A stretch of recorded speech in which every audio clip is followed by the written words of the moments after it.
Hello everybody and welcome to another reading. Today we're going to be talking about the second half of May, so from the 14th of May to the 31st, and we'll see what's going on for you. So one good news that I do have to tell you is that May is relatively quiet. All right, we've had some very loud astrology for a very long time. We've had many a retrograde, almost every single planet. Well, I mean, pretty much every planet has been retrograde. We just went past eclipse season. And there's been a lot of big shifts in the generational planets, as I like to call them. You know, Neptune's already changed signs. Saturn will be changing signs. Jupiter will be changing signs. Pluto has changed signs. You know, there's been a lot of big shifts. However, May, we get a little bit of a breather. So I will start with that good news for you, okay? But the changes are again coming. But really, I think that you should take the time in the last half of May, first of all, to rest. And second of all, to really think about where you want to take the rest of this year, because we do have a lot of changes coming towards you, which we will discuss later on in the year, especially for you guys who will be experiencing your Saturn return. Saturn will be moving into Aries on the 25th of May. So that is a big thing for you guys. And we will talk about that later on. Which is very important. So, okay, so let's talk about the astrology for this little bit of the month. So we have Mercury will be in Taurus. All right, now the good news is, a second good news, I know you're so lucky. A second good news is that Mercury and Venus will be moving out of their post-retrograde shadow. It doesn't happen until the end, the 25th of May, towards the end. So we still have a little bit of time. But you can hang on for another 10 days, all right? Like, or if you're watching this sort of near the beginning of May rather than the 14th, you can hang on for a little bit longer. We have been in these retrogrades and this retrograde shadow and all of this, that, and the other. So it's been quite a hard time. So if any of you have been struggling, you know, we're here. We understand. But with this Mercury moving into Taurus, it's really, really nice because we get to have sort of wholesome conversations, and the conversations that we do have are very, very grounding. They are very nice. They are filled with like a boost of kind of let's get going energy, because we do still have Venus in Aries until June. But I want you to know that for the last couple of months we've all been like reviewing. There's been a lot of reviewing and not a lot of moving forward, and if you felt quite stuck, don't worry, the astrology says so. So you're all good. It's okay. We're going to start having some movement again towards the end of May. So that is also some good news. I'm full of good news today. And we still have Venus in Aries. You know, she's been there for a really long time now. A very long time, actually. It's not that usual that Venus is in a sign for that long. But because we had the retrograde, it sort of danced between Pisces and Aries. So there was a lot of shifts between, oh, I romanticize this, and oh, you know, I need to take my power back and I need to just go for it and not romanticize the situation. There was a big old, like, you know, back and forth of the two. And we had the same with Mercury, really. So we've been having some confusing conversations or some confusing interactions with other people or with ourselves in the way we talk to ourselves. Maybe you guys felt like you weren't making much progress in various areas of your life. And it can feel quite uncomfortable going through this very confusing energy and this very opposing energy as well. So with Mercury being in Taurus and Venus being in Aries towards the end, there's this feeling of being able to use your enthusiasm, use your power, and use your passionate nature to have really grounded conversations. So it's kind of a nice mix, actually, when we reach the end of May, of being able to put your plans into action. You know, if we think about it in its simplest form, we have discussing, you know, very grounded topics, very serious topics, very lovely topics though. And then we have this energy of like, yeah, let's go. I really want to do this thing. So I want you to embrace that a little bit towards the end of May. I want you to start thinking about what solid plans you have or what very solid conversations you would like to have with other people. Maybe you've had some disputes, or maybe you've not really been getting along with certain people or certain situations. And now is the time to sort of start being like, oh, okay, how can I make this practical? How can I create something from this? And we have very inspirational energy over here, very inspirational. So Taurus, we can cultivate things, right? We can really like make things happen in a very calm, collected, determined kind of way. And with a bit of Aries in there, it's like, yeah, okay, you know, how can I bring my passion into the situation? So I think that that's great. And then on the same day, actually, we have Saturn moving into Aries as well. So we still have this Aries energy following us for a little while. Neptune is also there. So this will be interesting, and this will be talked about in detail in a video about, you know, Saturn in general and Saturn, people's Saturn returns. But with Saturn being in Aries, there is going to be a push and pull between, you know, I want to do this and I have the determination to do this and I have the plans to do this. But Saturn's going to kind of bring you down and be like, yeah, but how can we do this realistically? Which is great. Because although we have that Neptunian Aries, let's go get it energy, we also have, I say Neptunian, not because Neptune represents Aries, but because Neptune is in Aries. So we have that sort of dreaming of a better life, or dreaming of a, you know, more of an action plan with Saturn. And he's going to sit there and say, I like to give the planets like personalization. So if you hear me do that, just, you know, that's the thing I do. So he's going to be here and he's going to be like, yeah, okay, but shall we think before we speak? Shall we think before we do? Which we all need at some point. Like, we all need a bit of that, hold on a minute. And it might feel weird, but it's good for us. And then another thing we get to experience is a very, very curious new moon in Gemini. So if there are things that you haven't really been trying, because you haven't really been brave enough to try, we have an opportunity to set some intentions that are a little bit out of the box. A little bit, you know, here, there, and everywhere. If you are somebody who gets anxious, or somebody who has a rough time with trying new things, or doing things that you, I mean, that's the same thing. I was going to say doing things you wouldn't normally do, but, you know, the same thing. This is a really great new moon to set intentions for being a little bit braver. Because Gemini isn't necessarily known for being brave, but Gemini is very much known for just being like, yeah, sure, fine, I'll give it a go. Why not? Let me talk to you about this thing, even though I don't really know much about it, but I'm just going to go for it.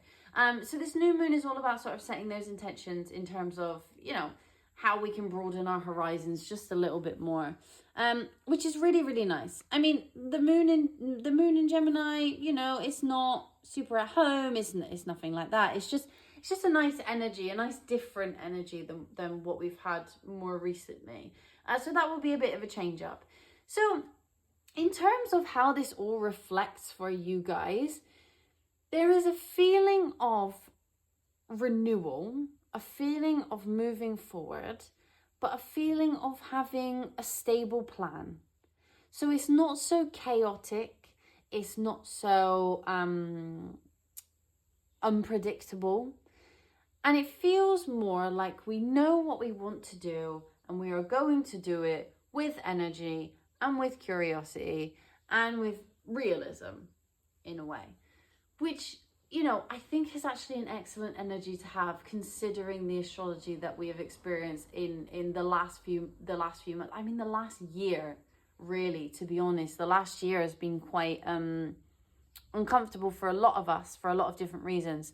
And I think that the Mars retrograde, which we are out of now, and that's all good, has played a huge part in that. And the fact that that went on through 2 Mercury retrogrades, plus eclipse season, plus Venus retrograde, you know, there was a lot of back and forth. So I think now is the time to breathe. All right, I want you to remember that we should enjoy our time now.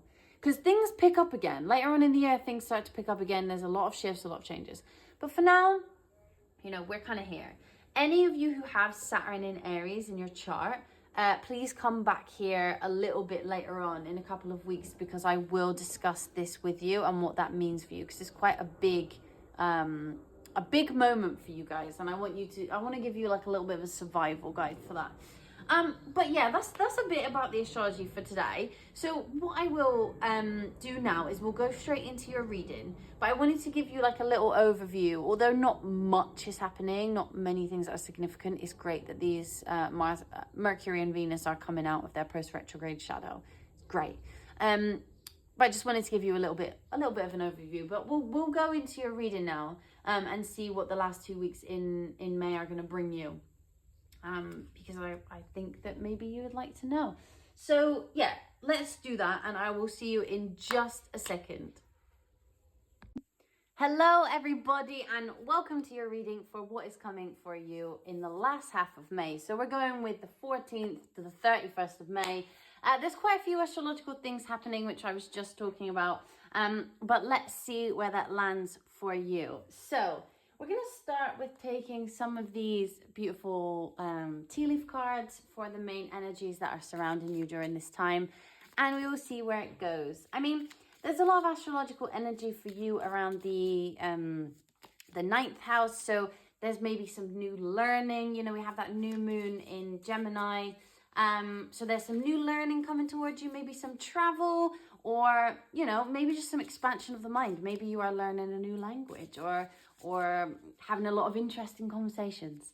Because also we have the Mercury and Venus coming out of their post-retrograde shadow, which is great. More clarification in our conversations, which we love because things have been a little bit messy recently. So what energies are surrounding Libra in the last half of May? What energies for Libra?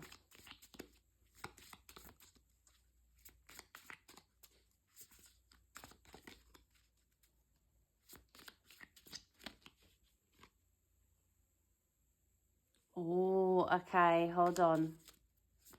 Interesting. You're not really going to want to be tamed in this next little period of May.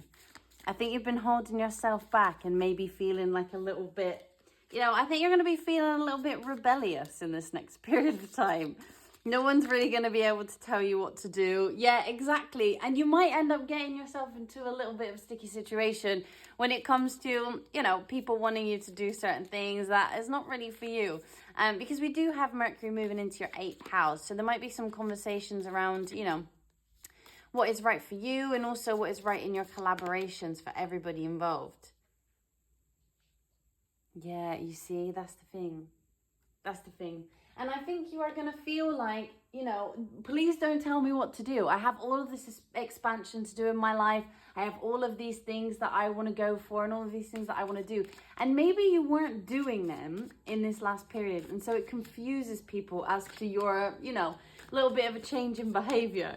I think that, especially with Saturn coming into your 7th house, there's something here about you not allowing partnerships or not allowing one-on-one relationships with other people to stop you doing what it is that you want to do. I think that there's something definitely rebellious coming towards you in this little bit of time. Hold on. So what other energies will be surrounding Libra during this period of time? Oh. I think just be a bit mindful that when you are not refusing to do things, but you're not really wanting to follow the path of others who would like you to follow a certain path. Just be mindful in the way that you know, tell them that you don't want to follow that path. That's all I can say. Yeah. There you go. You see, this is the communication thing, and this is exactly what I was talking about. You know, there's just going to be some conversations that make you like, you know what? No, I don't want to do that. And I'm going to tell you I don't want to do that, which is great. It's brave for Libra, because I think you do need a bit of that sometimes. Yeah. You know, and there's something here about you really trying to give people the benefit of the doubt. But also, on the other hand, you know, it's difficult because duality is definitely Libra's card, right? Like, it's all about two different sides of the same story. Or multiple different stories with multiple different sides. You know, there's all these multifaceted things to Libra. But I think that's, you guys don't really give yourself enough credit for that. And I think you can go along with things that you're not really that interested in, or you're not really that fussed about, and you end up missing opportunities that you otherwise would have enjoyed. So I think when we get to this new moon in Gemini at the end of the month, just be mindful about setting your intentions straight for you and not for everybody else. Yeah, and listen to your intuition, listen to your spirit guides, and have some courage. That's the thing. It's not that you guys aren't brave. It's not that you guys don't have courage. It's just that for you, it just takes a little bit more courage than most to just go against what other people think is the norm. Like, it's okay to not be in the norm. It's okay to be different. It's okay to go and pursue something that you really want to. This might mean that some of you want to go abroad to pursue something, some sort of, I don't know, course that lands you overseas. And other people maybe don't really want you to go because they're going to miss you or whatever, and you'll be sad and, you know, all of that kind of thing. But you might make the decision to say, actually, you know what, I'm going to give it a go, and it's going to be rough for me. And I know people are going to be a bit sad, and I might be a bit sad, but I'm going to give it a go anyway. All right, so what can Libra expect from the last half of May? Oops. Yeah, I mean, exactly. That's what I was talking about. The 9th house. There's a lot of activity in your 9th house anyway. And there will continue to be throughout May, June, because we start getting into that more Gemini energy. So just be mindful of how it is that you would like to expand. I think there is just a little bit of the caveat here is how you talk to other people. Yeah, what journey do you want to go on? The caveat here is how you talk to other people, right? Mercury has been in its post-retrograde shadow, and so has Venus. And we are coming out of that now. But you might still feel like that little bit of energy just until the 25th of May of muddy conversations, of muddy ways of going about stuff. And you don't really enjoy muddy. I mean, you can sit in the mud a little bit, you guys, but you don't really like it. It's not really fun for you. Yeah, okay, so we literally have 3 cards of expansion. We have the 9th house, where we're going on exploration in our mind, body, soul, like physical travel, etc., etc. And then we also have progressions, which is how the planets change and shift over time in relation to your birth chart. And then we have Sagittarius, honestly, in my opinion, one of the most expansive energies, with Midhaven on the bottom of the deck, with Pinnacle. And I think that this could be to do with your career. I mean, it doesn't have to be, because we do have the 7th house energy here. So it doesn't really have to be, but yeah, I was just about to say, but it can have to do with your collaborations. And we have the collaboration cards, and here Ascendant with entrance. So I would suggest that in your collaborations, you use your voice a little bit more. Maybe speak up for the things that you want to bring into the equation. Speak up for the things that feel unfair on your side, or things that you feel like you're not contributing to, or you feel like you've not been brave enough to say. And it might ruffle a couple of feathers. Like, I'm not saying that this is just going to be like, oh, okay, Libra wants to go and do whatever she wants to do, whatever he wants to do, whatever they want to do. It doesn't matter. You know, they just want to go off and do this thing and blah, blah, blah. I think that it may cause a little bit of, I'm not saying arguments, although that might happen up until the 25th of May.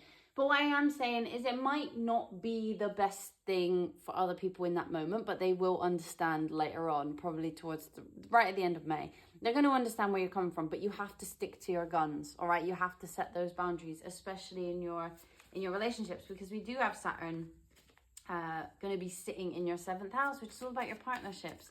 So you need to just have a little bit of bravery. All right, so explain more to me. What can Libra expect the second half of May? Tell me more.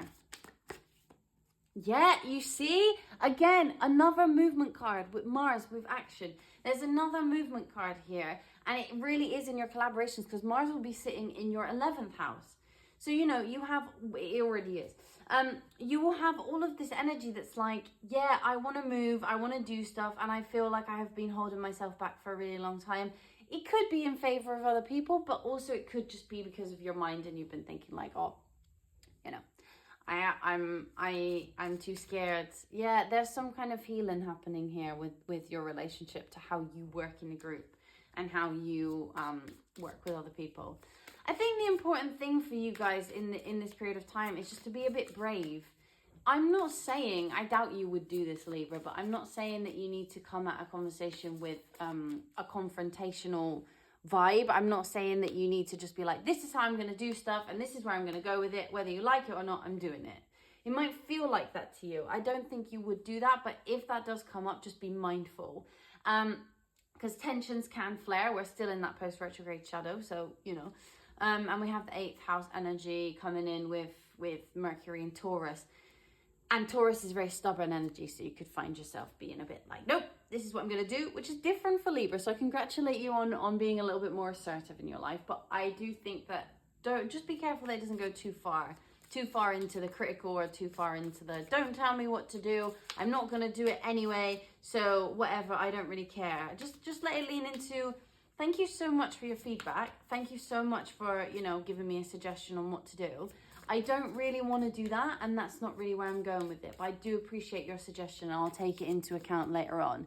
If that's with a partner, you know, I mean, maybe that's not the language you're going to use, but just let them know that you are grateful for, you know, their suggestion or their concern or their opinion. But you have your own path to go down. I'm not saying, you know, some of you might be watching and being like, oh my goodness, no, my relationship or whatever. It's not that. It's just sometimes the dynamics are a little bit off, and it happens to everybody. You know, sometimes dynamics can be a little bit uncomfortable for people, and like maybe sometimes we change and we grow and we have to make new dynamics and we have to make new adjustments for each other. So I just think, like, don't worry about it. I'm not saying that you're going to lose your relationship or saying that you're going to, you know, everything's going to go wrong and whatever.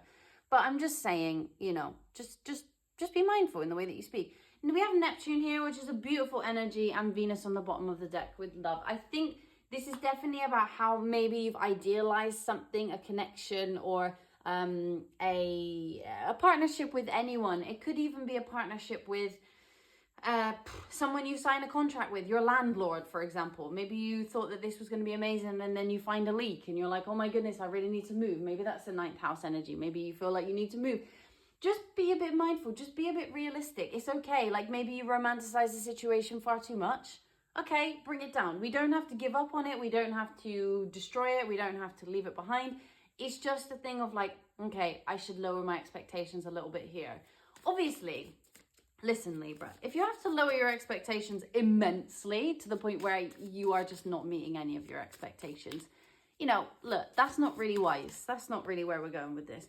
But it's just like lowering your expectations a little bit to be realistic. And here we have air with connection. So I do think this is definitely surrounding the way that you are with other people and the way that you are in your collaborations, and how maybe you would like to be a little bit different in the dynamic that you have with those collaborations. Don't worry. I know that relationships are super important to you. I mean, you're a Venus ruled sign, so some of you could be quite drawn to working with other people or being with other people in general, or in love. Maybe you guys are somebody who really wants a relationship, really wants a relationship. By the way, there is nothing wrong with that. You are a Venus ruled sign. That is absolutely okay. We understand, you know, that's the way it is. But there's definitely something here that is connected with someone or something that you are, you know, in partnership with, that might go through a little bit of a turbulent time. But it rests on you a little bit as well, you know, like this rests on how you approach it and how you are a little bit brave in saying what you want or saying the things that you need to do and stuff like that. Yeah, and be a bit just mindful. You know, we have Pisces here with intuition, and we have reflection on the bottom of the deck. And I think that's really it, you know, like this all comes from a place of you wanting to do something. And I think often you stop yourself from doing things, and you are the reason that you're not where you want to be in some instances. I don't want you to take that as a criticism. I really don't. I think a lot of people, including myself, you know, we can struggle with our confidence or with holding ourselves back because we're not brave enough to do something. And you can do that as well. Don't take it as a criticism. Just say, oh yeah, like I notice where I do that, and I actually notice where that stops me. Because there's a lot of times where we don't admit to ourselves that we are the only ones who are holding ourselves back. And I think it's important for you to do that. And just to notice that a little bit. I'm going to see as well, right, what's the energies coming? What's the energies like right at the end of May for Libra? The energies right at the end of May, the ones that are going to be finishing off their month seeing where this goes. What's going to be finishing off their month? Ah, right. There we go. There we go. Mountain. Okay. So we have mountain road. You are on the road to success. And we have basket with recognition and reward for merit. I think this is it. This is the thing, you know, like you have to go on this journey, this 9th house expansive journey, and you have to push forward and be a bit brave. You know, anybody who decides to climb a mountain is a bit brave, right? Like whether we do that in our mind or whether we physically do it. If you think of physically climbing a mountain, it takes a lot of skill. It takes the ability to survive with limited oxygen when you get to the top. But the view is definitely worth it. So I think that treat your mind and your soul as well, like the journey of your mind and your soul as a mountain, and think of it like, you know, I have to go through all these difficult emotions. I have to go through this difficulty of telling people what I want with kindness, obviously. But when I get to the top, it will be good, you know, you'll feel fulfilled. Yeah, exactly. Eagle, triumph over obstacles. Triumph over troubles, obstacles. It's that.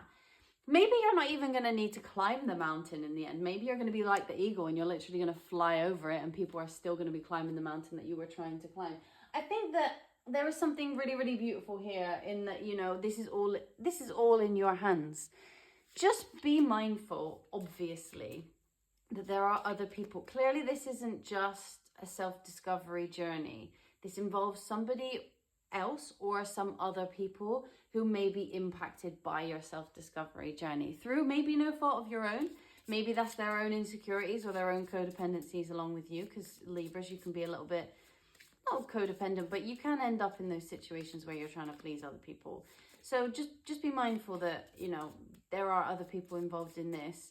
And maybe they won't like it in the beginning, but that's okay because they will get used to it. I don't see anything here that's like, you know, the end of a connection, everything going wrong. I just see that there's a change in the dynamic or there's new things coming in. It doesn't have to be difficult, but it's just new things and it might be a bit weird for them to adjust to.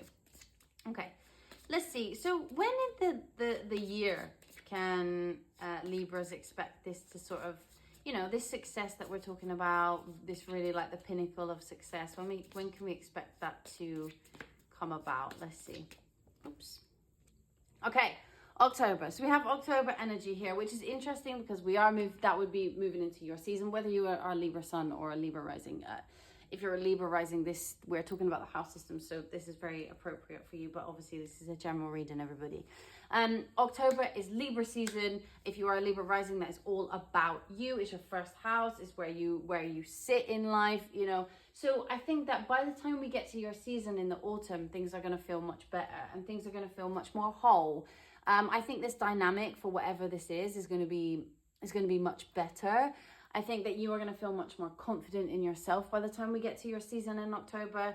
There's a lot of astrology happening before that. So, you know, this is quite a journey as we have the journey card over here. This is quite the journey. But this is perfect. It's a great start. You know, we come from something that feels difficult, something that feels like there's a lot of obstacles, something that feels like maybe things are working against us, and maybe that's just us working against us. And maybe we need to shift and change something because the dynamic's not working for us. And we move into this very brave energy, this very adventurous energy, this very expansive energy. And suddenly in the end, like we are just doing that naturally. So if you're somebody who is worried about branching out or doing something a little bit brave, like by doing that, you are setting yourselves up to get to this successful road at the end. And with the Neptune card, I always think it brings success because we have this beautiful road leading to something even better. So there is success coming towards you. Now, the first part, so the week of the 14th to the 21st, or just until the 25th, maybe when we have the new moon, I think that part may not necessarily feel easy. It might be quite tiring. It might be quite long. But by the time we reach the end of the month, there is something really beautiful just popping around the corner for you. We are in Taurus season, remember, so, you know, we are in that 8th house energy for you as well, which is quite a difficult one. And we just had a full moon in Scorpio, which was hard for everybody. But, you know, we're moving in the right direction. So Libra, this is what I have for you. If you enjoyed your reading, please give us a little like, thumbs up, or if you're feeling very, very nice, please leave us a comment. And if you are feeling extremely generous, please subscribe to our channel. We would love to have you here. We would love to get to know you. It would be an honor and a privilege to do that. So I will see you in the next video, and I hope you have a very beautiful end of May. See you later.